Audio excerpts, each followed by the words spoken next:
Salut les petits boobies. Bon, aujourd'hui on va parler de somatisation et je vais vous parler de ça suite à travers, on va dire, l'histoire d'une patiente que j'ai eue hier, qui est relativement simple et qu'on va retrouver chez beaucoup de personnes. Voilà, on commence juste après l'intro.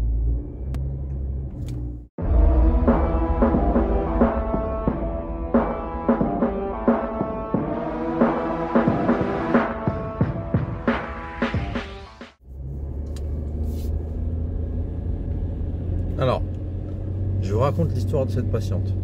C'est relativement simple.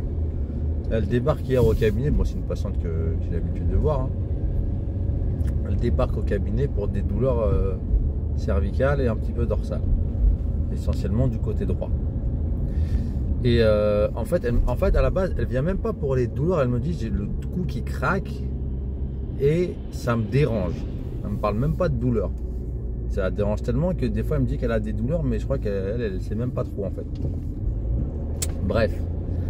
Et du coup hier elle débarque, elle me dit ouais là ça commence à craquer, ça va pas bien et tout, alors que la semaine d'avant, pas deux séances mais trois séances, ça commençait à aller mieux. Et moi tout de suite la question, je lui dis bon, qu'est-ce qui s'est passé dans votre journée aujourd'hui? Elle me dit bah on m'a contrarié, j'étais un petit peu sous pression. Voilà, un peu plus que d'habitude.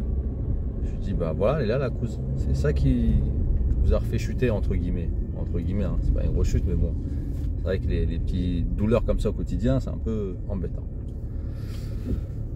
Et du coup, je lui repose la question, mais vous faites quoi comme métier? Et en gros, elle a un travail un peu difficile, on va dire psycho-émotionnellement. Elle travaille dans un service de réclamation. Donc en gros toute la journée c'est elle qui répond au téléphone quand les gens doivent se plaindre pour tout ce qui est retour de colis. Ouais, elle faisait ça en fait elle travaille dans les retours de colis. Donc forcément quand tu as un métier comme ça où toute la journée tu t'en prends plein la gueule, pam,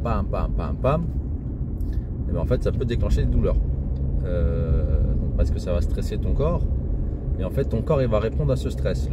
Ce stress, c'est pas un stress physique entre guillemets, c'est plutôt un stress mental. Et en fait sur le long terme ce que ça va déclencher, c'est qu'en fait ton corps il va somatiser. Somatiser, qu'est-ce que ça veut dire? Somatiser, ça veut dire que, pour faire simple, il n'y a pas de, tu as une douleur mais il n'y a pas de lien avec une liaison anatomique. C'est pas t'as mal parce que tu es tombé sur le bras, mais c'est parce qu'en fait tu as eu des stress au niveau psychologique et psychosomatique.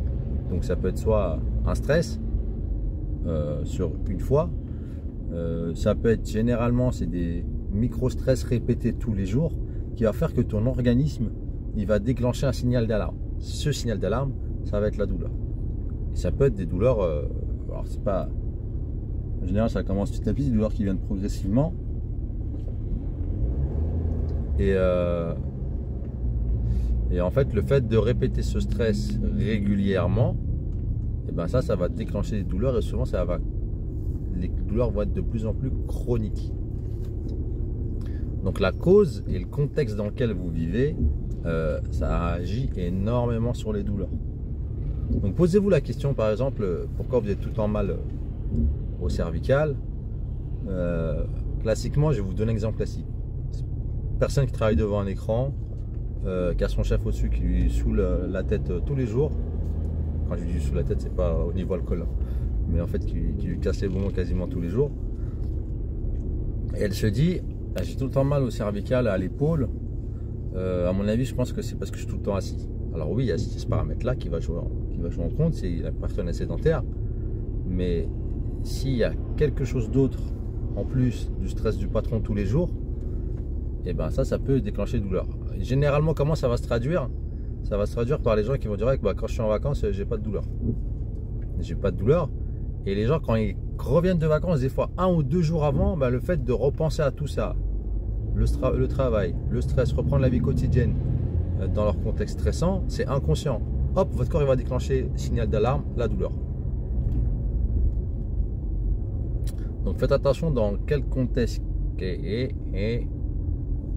c'est dur ce matin. Dans quel contexte vous vivez, parce que c'est super important et des fois c'est le contexte qui va conditionner le degré de douleur. Voilà ce que j'avais à vous dire. Qu'est-ce que je pourrais vous dire d'autre? Ouais, donc si le contexte, du coup, c'est quand même une partie à traiter relativement fréquemment en fait, parce que ça va induire énormément vos douleurs, si vous avez beaucoup ou pas de douleurs. Des zones dans le corps où vous somatisez beaucoup, généralement, il va y avoir la région cervicale, cervico-dorsale, qui va somatiser énormément.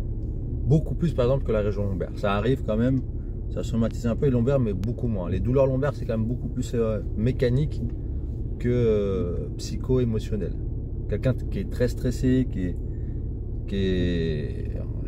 est subi à beaucoup de contraintes, ouais, de stress au travail ou des choses comme ça, il va plus développer des douleurs cervico-dorsales. Après, vous pouvez avoir les autres de somatisation, vous allez avoir aussi la plante de pied un petit peu, les lombaires un petit peu, mais généralement c'est souvent cervico-dorsal. Souvent cervico-dorsal.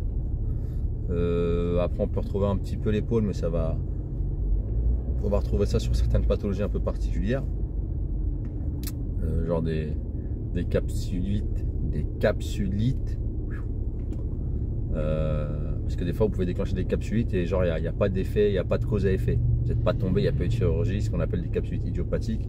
Et très souvent, quand tu vas chercher un peu dans le contexte de la personne, soit il y a des antécédents ou des traumatismes un peu psycho-émotionnels qui font que l'épaule elle s'enraidit. Donc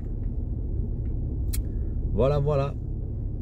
Sur ce, n'hésitez pas à vous abonner, n'hésitez pas à me poser vos questions dans les commentaires. Si je peux y répondre, j'y réponds. Si je vois que des fois c'est un bon sujet de vidéo, je réponds en vidéo. Et voilà, mettez-moi un petit like et je vous dis à la prochaine. Allez, ciao. That's all you got, take it right now, before you get lost, yeah, one shot, that's all you got, write your own story, you control the plot, yeah, one shot, that's all you got, could drive